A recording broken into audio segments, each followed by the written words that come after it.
The morning light crept gently into Naomi Carter's kitchen, stretching across the wooden table where she sat with her grandmother, Rosa. The two of them shared coffee in silence, the kind of silence born from decades of unspoken love, the kind that didn't need to be filled. Rosa's hands, knotted and thin with age, cradled a chipped porcelain cup. Naomi reached across and brushed a crumb from her grandmother's sleeve, smiling at the familiar ritual. She rose, smoothing the front of her cotton dress, and began gathering her things for work. Her sketchbook lay on the counter, its edges worn, its pages filled with designs she rarely showed anyone. Curved silhouettes of gowns, sketches of handbags detailed with intricate stitching, ideas she had carried with her since she was a girl thumbing through fashion magazines in the back of a public library. She tapped the book lightly, almost like a blessing, before slipping it into her tote. It wasn't practical, not really. She taught business law at the community college, not design. But carrying it felt like carrying a piece of herself into every room she entered. Naomi's phone buzzed on the table. A message from her niece, Mia. "Can you help me with my essay later? It's about resilience." Naomi smiled, thumb hovering above the reply button. Resilience. It was a word she knew in her bones, a word she saw reflected in her grandmother's weathered eyes. Rose had survived decades of working fields she did not own, raising children in a town that never fully welcomed her, outliving her husband and still managing to laugh through it all. Resilience was Rose's legacy, and Naomi carried it forward, quietly, gracefully, like an inheritance stitched into her skin. By mid-morning, Naomi was standing in front of her classroom, chalk in hand, her voice steady as she guided her students through the complexities of corporate liability. The room was filled with young men and women, some bright-eyed and determined, others worn by the weight of jobs and families outside these walls. She always tried to give them more than law. She gave them strategy, discipline, the belief that knowledge could be both a shield and a weapon. When a student fumbled an answer, she didn't embarrass them. She leaned in, asked a guiding question, nudged them toward clarity until they found it themselves. They looked at her not only as an instructor, but as someone who believed in them, even when they couldn't yet believe in themselves. At lunch, Naomi strolled through the downtown square. The brick sidewalks were uneven, the storefronts a mix of shuttered businesses and glossy newcomers. There was a quiet tension in the air, old money families who had run the town for generations now brushing up against new developments promising modern luxury. It wasn't lost on Naomi that these shiny boutiques never seemed to imagine her, or anyone who looked like her, as part of their clientele. She noticed the stares sometimes when she paused at a window. She learned to ignore them, keep her chin high, walking with the calm assurance of someone who knew her worth even when the world pretended not to. That evening, she returned home to Rosa and Mia. The three of them cooked dinner together, laughter spilling from the kitchen like warmth from an open oven. Naomi guided Mia through chopping onions, her hands gently correcting the girl's grip on the knife. Rosa hummed along with the radio, her voice raspy but full of life, filling the house with fragments of old hymns. After dinner, they sprawled in the living room, plates balanced on their laps, watching reruns of old sitcoms. For a brief stretch of time, the world outside didn't matter. Here, love was abundant, uncomplicated, steady. But beneath the softness of night, Naomi carried her quiet ambitions. Long after Rose and Mia had gone to bed, she sat at her desk with her sketchbook open under the yellow glow of a lamp. She drew carefully, pen scratching against paper, the rhythm soothing.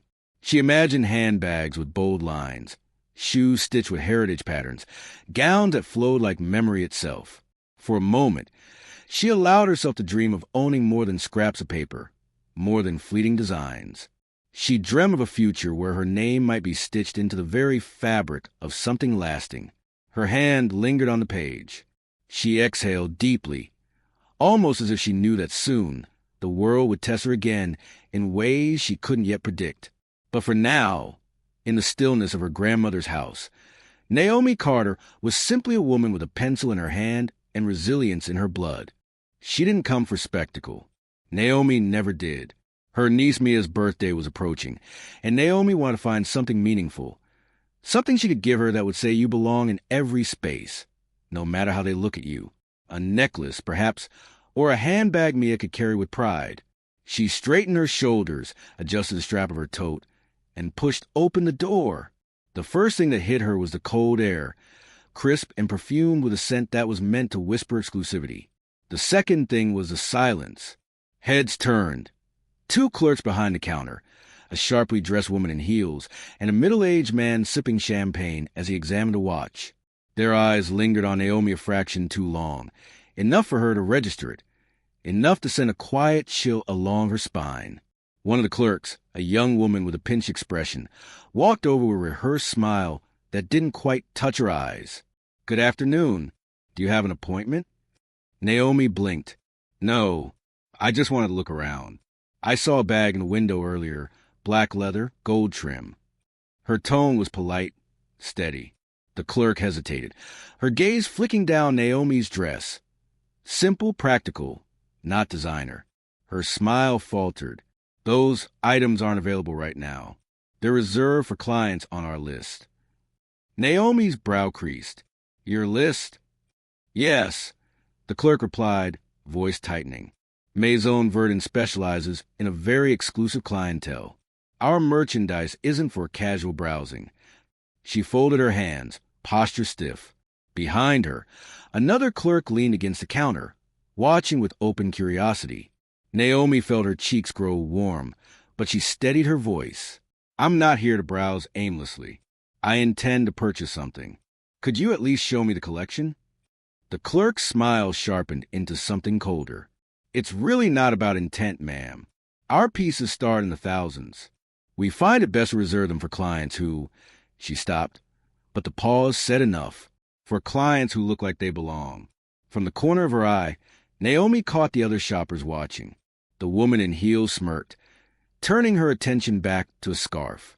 The man sipped his champagne and pretended not to stare. Naomi's heartbeat thudded, but she forced her hands to stay still at her sides. She would not give them the satisfaction of seeing her flinch. "Perhaps," Naomi said slowly, her voice measured, "you could introduce me to your manager. I think there's been a misunderstanding." The clerk's lips pressed in. She turned, disappearing behind a glass door.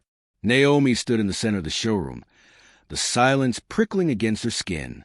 She could feel the security guard's gaze sweeping over her from near the entrance, his stance casual but ready. Moments later, the manager emerged, a tall man in a tailored suit, his expression polished into something resembling authority. He approached with a look Naomi had seen too many times in too many different rooms. "Is there a problem here?" he asked smoothly. Naomi held his gaze. "No problem. I came to purchase an item and was told I couldn't be helped. I'd like to see your selection." The manager glanced briefly at the clerk, then back at Naomi. His tone softened into something that pretended kindness but dripped with condescension. "I think what my associate was trying to say is that Maison Verdon caters to a certain level of clientele. Our merchandise might not be within everyone's price range." The words hung heavy in the air, louder than any shout could have been. Naomi's jaw tightened, but her face remained composed.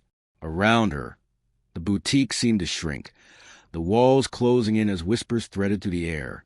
"It might not be within your price range." She inhaled, slow and steady, grounding herself in a rhythm. With dignity intact, she gave a small nod. "I see." Her voice was calm, even as the edges of humiliation cut deep inside her. She turned, walking toward the door, each step deliberate, graceful. As she reached the exit, she felt every pair of eyes on her, the staff, the customers, the security guard. She didn't hurry. She didn't break. Only when she stepped outside into the hot sunlight did her breath shudder out of her chest. Her hands trembled against her tote, fingers tightening around the worn strap. The sting of their dismissal pressed against her like a bruise she couldn't hide. For a moment, she considered getting into her car and driving home, letting the moment dissolve into silence. But deep down, Naomi knew something had shifted. The insult wasn't just personal. It was generational, systemic, carved into the bones of a town that had always measured who belonged and who didn't.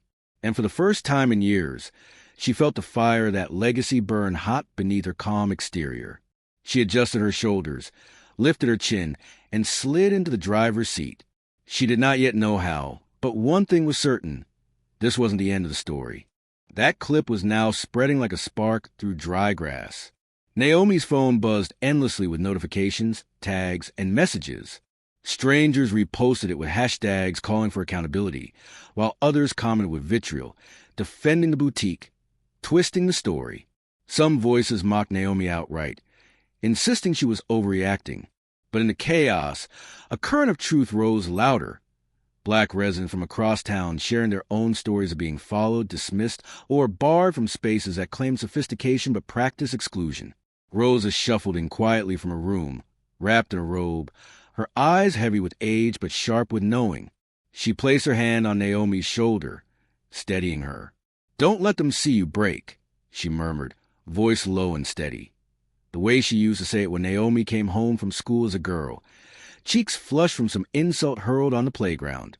Naomi closed her eyes, leaning into the weight of that hand, drawing strength from the roots that ran deep in her family. The next morning, the boutique issued a statement. Cold, polished, dismissive. Maison Verdun remains committed to providing a secure and exclusive shopping experience for our clients. Our policies are in place to ensure the comfort and protection of our community. The word stabbed like a second wound. Comfort and protection from people like Naomi. By noon, local news vans crowded the square outside Maison Verdun. Reporters thrust microphones toward customers and passers-by. Some repeated the store's narrative, insisting the policies were standard for luxury brands. Others, younger and sharper, called it what was profiling discrimination, a stain dressed up in expensive fabric. Naomi, however, didn't join the shouting. She moved through her day quietly, teaching her students, picking up groceries, sitting through dinner with me and Rosa as though the world hadn't just tilted sideways. But silence was not surrender. It was calculation. Every humiliation she had endured in that boutique still pulsed beneath her skin, every glance, every pause heavy with judgment. She held it close, compacted it into something dense and controlled, refusing to spill it recklessly. 2 days later, as Naomi walked out of college toward her car, she felt eyes on her. A reporter hurried forward, microphone in hand. "Ms. Carter, do you have any comment about the Maison Verdun incident?" Cameras clicked in rapid fire. A small knot of students stood nearby, whispering. Naomi paused, the heat of the sun pressing against her face, and gave a single reply. "I don't need to explain the obvious. The tape speaks for itself." Her restraint only fueled curiosity. The clip played on national outlets that night, anchors dissecting every frame. Naomi's calm face, contrasted with the manager's dismissive tone, became emblematic of a larger wound the country never seemed to stop reopening. But with visibility came shadows. An email from her department chair arrived, a reminder to remain professional and avoid public distractions. An anonymous message landed in her inbox. "Stay in your place." The words crawled under her skin, icy and familiar, a reminder that the machinery of exclusion didn't always wear a suit. Sometimes it came quiet, anonymous, designed to push her back into silence. Naomi sat awake late that night, sketchbook open but untouched. The pages stared back at her, waiting. She thought about Mia, about the lesson she wanted to pass on, about the legacy Rosa had carried through decades of being unseen. Slowly, she picked up her pen and with steady strokes began to sketch, not dresses this time, but lines of architecture, storefronts, banners bearing her own name. She drew a vision of a place where no one could be told they didn't belong. As dawn broke, Naomi closed the sketchbook and set her pen aside. She exhaled deeply, the kind of breath that comes when grief hardens into resolve. The world had underestimated her. That was their first mistake. Their second was assuming she would let this go. But Naomi Carter was not just a woman who sketched handbags in the quiet of her grandmother's kitchen. She was more, and they didn't know it. She pulled a file from the bottom drawer of her desk. Inside were documents that told a story few in this town knew. Her years in Atlanta, where she had risen from junior associate to senior counsel at one of the most ruthless corporate law firms in the South. Naomi had spent nearly a decade navigating hostile boardrooms filled with men who didn't think she belonged there either, until she outmaneuvered them with her sharp mind and her ability to read contracts like scripture.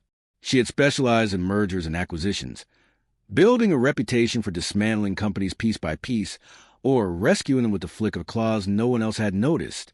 When her father fell ill and her grandmother's health began to decline, she had walked away from that world, moved back home, chose a quieter life where she could teach, care for family, and sketch designs at night.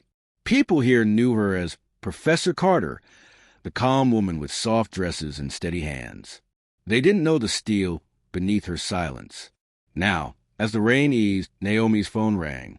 The name flashing across the screen made her heart skip. Marcus Ellison. They hadn't spoken in years. He had been a fellow associate at the firm, now a partner at a boutique investment group, with reach across the South. She hesitated, then answered. Naomi Carter, Marcus said, his voice warm with surprise. I thought you disappeared on us. Saw your name in the news. That you? Naomi leaned back, her fingers brushing the edge of her desk. It's me. I knew you had fire, even when you pretended you didn't. So tell me, what's the play? The question hung in the air. For a moment, Naomi didn't answer. She wasn't used to showing her hand. But something inside her, something that had been smoldering since she stepped out of Maison Verdun with trembling fingers, pushed her forward. They think I don't belong in their world, she said quietly. What if I told you I intend to own it? There was a pause, followed by a low laugh. Not mocking, but admiring. That sounds like the Naomi I remember. The call stretched late into the afternoon, voices weaving through strategy, financials, quiet pathways to power. Marcus spoke of dormant investors, undervalued shares, the fragility of Maison Verdun's parent company. Naomi listened, absorbing each detail, her mind clicking into a rhythm she thought she had left behind. She realized she had never truly forgotten the language of leverage, the art of turning insult into opportunity. When the call ended, Naomi closed her office door and leaned against it, her heart racing. It wasn't just revenge she felt stirring. It was something larger, deeper, a reclamation.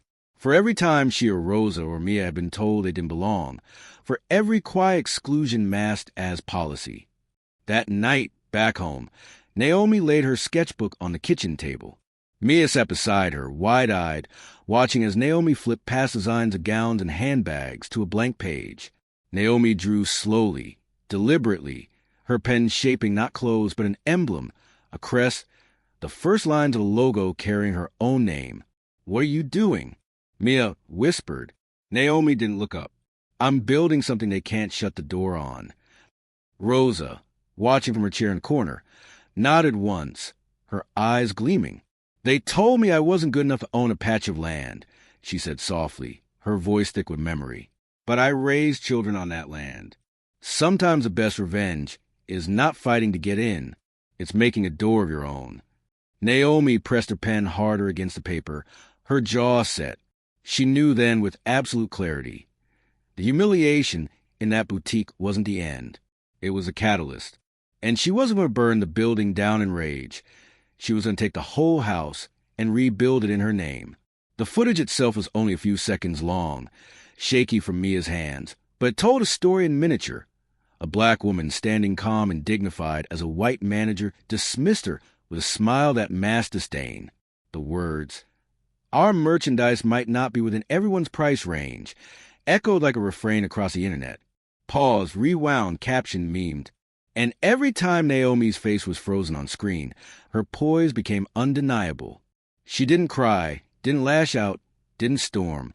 She simply looked back at him with the quiet composure of someone who knew humiliation but refused to bow under it. At first, the boutique tried to ride out the storm. Their official statement was recycled endlessly in the press about policies and exclusive clientele. But then other stories began to emerge. A black couple in Atlanta recounted being followed through another Maison Verdun store. A Latina woman shared that she'd been asked to show her ID before trying on jewelry. Photos circulated of champagne flutes offered to white shoppers but denied to others. The narrative that Maison Verdun had carefully cultivated, luxury, sophistication, class, was unraveling thread by thread. Meanwhile, Naomi remained silent. Reporters called her home. News vans idled at the corner of her street. Her department chair at the college left another message reminding her of professional distance. But Naomi didn't step forward to explain or defend. She went on teaching her classes, preparing meals with Rosa, and sketching late into the night. Her silence only deepened the intrigue. Who was she, this woman who refused to feed the circus? Allies began to surface. A local pastor held a press conference on the courthouse steps, lifting a screenshot of Naomi's face from the video. "What you see here," he said, voice thundering, "is a daughter of this town standing tall in the face of generational exclusion. How many of us have been told the same words in quieter rooms? How many of us have been reminded that we don't belong? This stops here." His words ricocheted through the crowd, caught on cameras, streamed online. Students at the college organized a sit-in, demanding the administration support Naomi instead of pressuring her to step back. They carried handmade signs. "Dignity is not exclusive. We all belong." But with support came risk. Late one evening, Naomi found a note taped to her car windshield. The letters scrawled in red ink, "Go back to where you belong." She stood there in the darkened parking lot, the wind lifting the paper slightly, and for a moment she felt the weight of it pressed down on her chest. She folded the note neatly, slipped it into her bag, and walked inside. She told no one. At home, Rosa and Mia sat on the couch, watching a national news anchor replay the footage yet again. "They'll either love you or hate you," Rosa murmured, eyes never leaving the screen. "But you can't hide from it now." Naomi didn't answer. She looked at Mia, curled up under a blanket, staring wide-eyed at the television where her aunt's face filled the screen. She saw both fear and pride in the girl's eyes. And it was then that Naomi understood this wasn't just about her anymore. It wasn't about a handbag or a boutique or even her own dignity. It was about every young girl who might walk into a store one day and hear those same words. It was about Rosa's generation, who had been barred from lunch counters and movie theaters. The storm had gathered, and Naomi was at its center. She hadn't chosen it, but she could feel the current pulling her forward. The question wasn't whether she would stand in it. It was how. That night, she opened her sketchbook again, flipping past the handbags and the logo she had begun drafting. On a blank page, she wrote 2 words in bold, deliberate strokes, "Build differently." She underlined them twice. Naomi Carter had been underestimated for the last time. On one side of the table lay the boutique's glossy press release, folded in half, its words like a taunt. On the other, Naomi's laptop glowed with financial reports pulled from public records, trade publications, and databases she hadn't logged into in years. The old rhythms were coming back to her, the late nights parsing through contracts, the thrill of spotting the single clause that could unravel an empire. She hadn't felt this sharp in years, but the fire was awake now, and it demanded focus. She reached for her phone and dialed Marcus. He picked up quickly, as though he'd been waiting. "You're still up," he said. "I've been looking at their filings," Naomi replied. Her voice was low, steady. Maison Verdon isn't as untouchable as they want people to think. Their parent company is stretched thin. They've been expanding too fast, covering losses with loans that are about to come due. Marcus whistled softly on the other end. "So you're saying they're vulnerable?" "I'm saying," Naomi said, tapping her pen against the table, "that if someone bought up the right shares, quietly, strategically, they wouldn't even see it coming. Control isn't always about how much you own. It's about when and where you strike." There was a pause. "You sure you want to do this? Once you start pulling threads like this, it won't just be a news story anymore. It'll be war." Naomi closed her sketchbook. "They declared with a moment they told me I didn't belong." The next days unfolded like a chess game. Marcus connected her with a circle of investors, people who trusted his word and were curious about Naomi, the woman at the center of a viral storm. They met over video calls, their faces glowing on her screen late at night, skeptical at first until Naomi spoke. She outlined the company's weaknesses with surgical precision: declining European sales, overvalued assets, and a new line of stores that had already started bleeding money. By the time she was done, the skepticism in her eyes had turned into calculation. While others raged online, Naomi moved in silence. She established a holding company under a discreet name, She filed paperwork through proxies, buying shares in increments so small they barely registered. Every step was deliberate, every move concealed under layers of legal smoke. It was the same discipline she had once used in corporate boardrooms, now repurposed for something that mattered more than any case she'd ever argued. But even as she played the long game, pressure built around her. Protesters began gathering outside Maison Verdun, chanting her name alongside demand for accountability. Local officials, eager to protect their town's newest symbol of prosperity, began painting her as a troublemaker. A city councilman hinted in a radio interview that Naomi was stirring division for personal gain. She listened to the broadcast in her car, gripping the steering wheel until her knuckles whitened. The familiar tactic of discrediting her was already in motion. One evening, Mia came rushing into the kitchen, her phone clutched in her hand. "Aunt Naomi, look." She pressed play on a video that had been posted online. It was a shaky clip of Naomi walking into the college, spliced with grainy images of her leaving the boutique. Over the footage, a distorted voice accused her of staging the entire incident for attention. Naomi set the phone down gently. She felt Rosa's eyes on her from across the room, heavy with worry. But Naomi didn't flinch. She had learned long ago that when you threaten power, it would always come for your character first. "They're scared," she said quietly. "That means we're close." That night, as the house slept, Naomi stood at the window, looking out at the wet streetlights. She thought of her father, who used to tell her stories about marching as a young man, about how victory was never about one moment but about pressure, constant, relentless pressure until the walls cracked. Naomi exhaled slowly, her breath fogging the glass. She wasn't a marcher, not like him. Her battlefield was quieter, paper and ink instead of chants and signs. But the principle was the same. You don't win by shouting the loudest. You win by outlasting them, outthinking them, until they have no choice but to fold. And Naomi Carter had no intention of folding. But Naomi Carter was there too. She stood just off stage, her posture straight, her suit sharp but unadorned, her eyes calm as she watched the executives take their seats at the long white table arranged for the press conference. Cameras flashed as the CEO, a silver-haired Frenchman named Laurent Duval, adjusted his microphone. He smiled for reporters, the same rehearsed charm that had glossed over decades of exploitation and exclusion.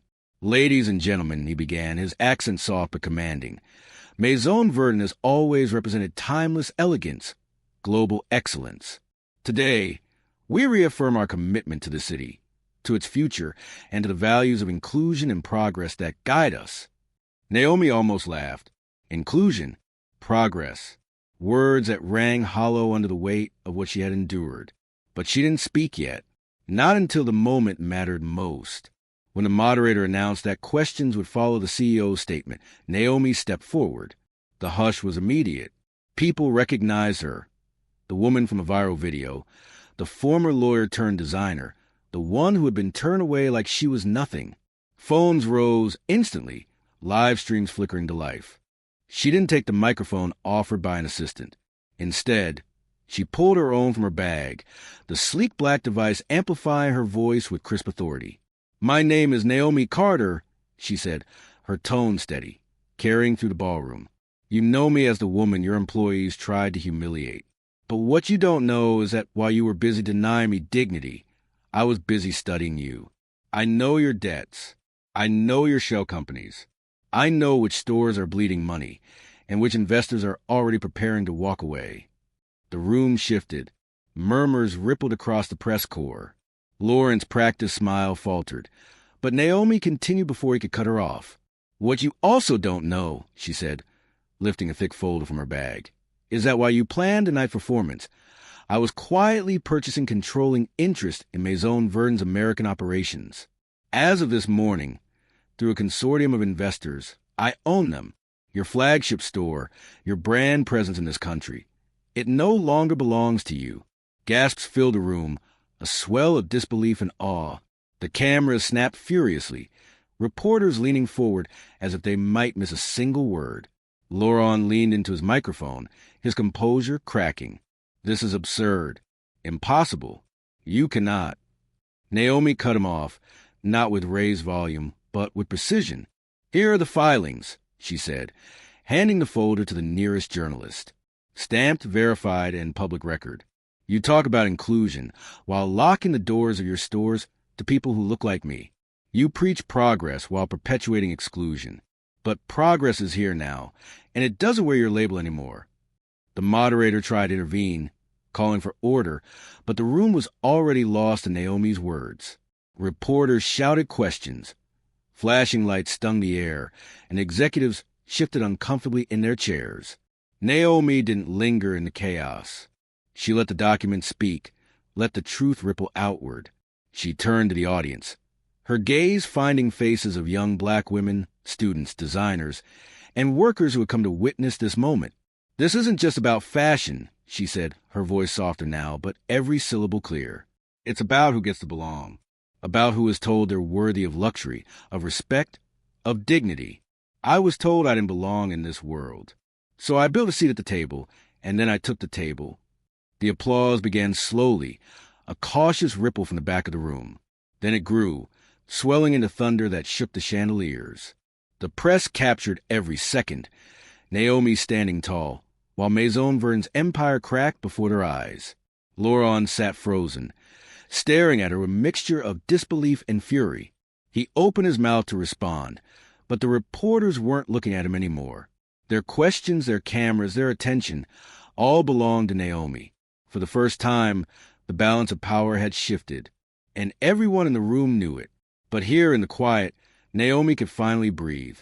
She thought of Rosa, her grandmother, and the look on her face when she used to take Naomi downtown as a child. Rosa would press her hand against Naomi's back, guiding her past the store windows, past the places where they were looked at but never welcomed. Rosa used to whisper, "One day, baby girl, they won't just let you in. One day, they'll have to answer to you." Naomi felt the words echo through her chest now like a heartbeat. The next morning, she returned to the Maison Verdon flagship, not as a customer, not as a lawyer, not as an outsider begging for acknowledgement, but as its owner. The store, once so cold and guarded, was alive with something new. Students from a local fashion institute were lined up outside, some clutching portfolios, others just curious, drawn by the whirlwind of news coverage. Mothers brought their daughters, pointing at Naomi as she stepped through the glass doors, telling them, "See? That's her. That's the woman who showed them who we are." Inside, the staff stood nervously at their stations, uncertain what her presence meant. Naomi didn't scold them, didn't punish or shame them. Instead, she gathered them together in the atrium beneath the chandelier that had once seemed like a symbol of exclusion. "This is a new chapter," she said simply. "Luxury doesn't mean shutting people out. It means treating people with dignity. From now on, anyone who walks through these doors is welcome. Whether they buy or not, they belong. That's the culture we'll build here." Some of the staff cried, relief washing over them like a tide. Others looked down, ashamed of how they had once enforced rules without questioning them. But in Naomi's voice there was no vengeance, only resolve. In the weeks that followed, the story didn't fade. It grew. Major networks covered it. Editorials were written. Universities taught it as a case study in race, power, and transformation. Maison Verdon's American operations, under Naomi's leadership, became a model for what luxury could mean. Mentorship programs for young designers of color, scholarships in Rosa's name, partnerships with local artisans whose work had never been given a stage. But for Naomi, the greatest transformation wasn't the brand or the headlines. It was the community. She saw it in the eyes of little girls pressing their faces against the glass of the flagship store, marveling not at the clothes but at the possibility. She saw it in the quiet nods from elders on her block who had lived through decades of being told they didn't belong. One evening, standing in the store's showroom after closing, Naomi walked through the aisles in silence. Her hand brushed the fabrics, the silks and wools that once felt like barriers. Now they were simply fabric, made valuable not by exclusivity, but by the people who gave them meaning. She paused at the front doors, looking out at the city. Neon signs blinked, traffic lights changed. People hurried home from work. Life went on. But something felt different, irrevocably altered. Her grandmother's voice echoed again, tender and unshakable. "One day, They'll have to answer to you. Naomi exhaled a long, steady breath. For the first time, she felt the full weight of what she had carried, and the freedom of what she had let go. This wasn't about a store anymore. It wasn't even about a brand. It was about dignity, about rewriting the rules of who gets to claim space, about turning rejection into legacy. And as she locked the doors behind her, stepping out into the cool night air, Naomi smiled. She hadn't just taken over a luxury brand. She had transformed it. And in doing so, she had transformed what belonging meant for everyone who came after her.